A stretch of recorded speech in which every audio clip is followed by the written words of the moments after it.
köszöntöm leendő polgármesterünket, dr. Szabó Barnát, valamint a pumpapálya, mobil pumpapálya megalkotóját és létrehozóját, aki személyesen tette itt tiszteletét.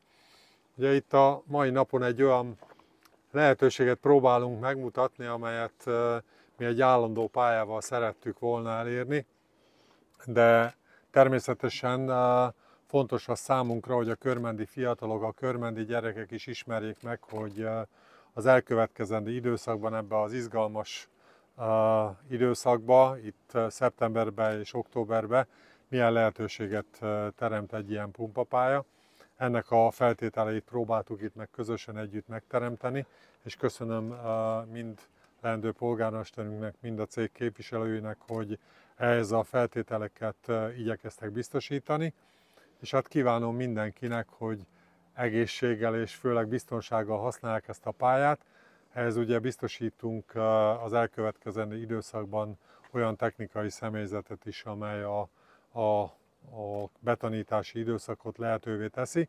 Úgyhogy szeretnénk, hogyha minél többen jelennének még az elkövetkezendő időszakban itt az ökocentrumban, és használnák és megismerkednének a pumpapályának a lehetőségeivel. Átadnám a szót dr. Szabó Barnának, és hát kívánva minden jót az elkövetkezendő időszakra. Köszönöm szépen. Köszöntöm a sajtó munkatársait, polgármester úr, András. Rövid történeti áttekintést szeretnék mondani. Nyár derekán volt a képviselőtestületnek egy döntése, amely egy állandó bringapályás pályázatot nem javasolt. Ennek nem elvi okai voltak, pénzügyi okai voltak.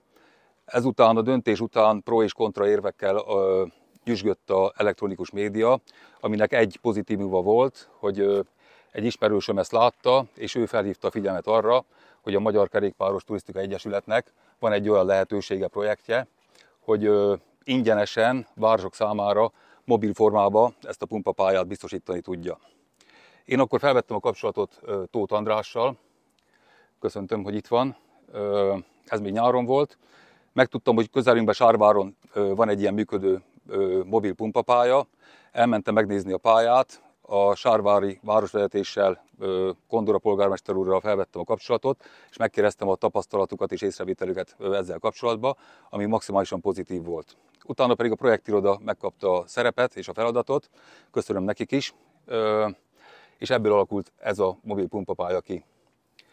Én köszönöm a Maketusznak és Tóth Andrásnak, hogy lehetőséget adtak arra, hogy 2 hónapig Körment fiataljai, a sport szerelmesei, a kipróbálni vágyók lehetőséget kapnak, hogy használhassák ezt a pumpapályát.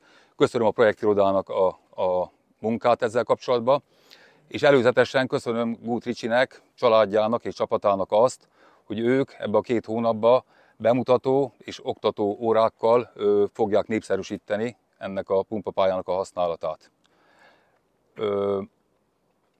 Azt még hozzátenném, hogy a pálya bérlete ingyenes, a szállítási költség, az összeszerelés szintén ingyenes, tehát a városi költségvetés nem terheli. Illetve még hozzátenném, hogy én merészebb gondolkodású lettem volna egy kicsit, én a főtérre gondoltam a pumpapálya kihelyezését, de aztán az észérvek döntöttek, és én is beláttam azt, hogy itt jobb helyen van az ökocentrumban, és köszönöm szépen a Bök Kft-nek és a Ökocentrum üzemeltető Kft-nek is azt, hogy helyet adott ennek a pumpapályának.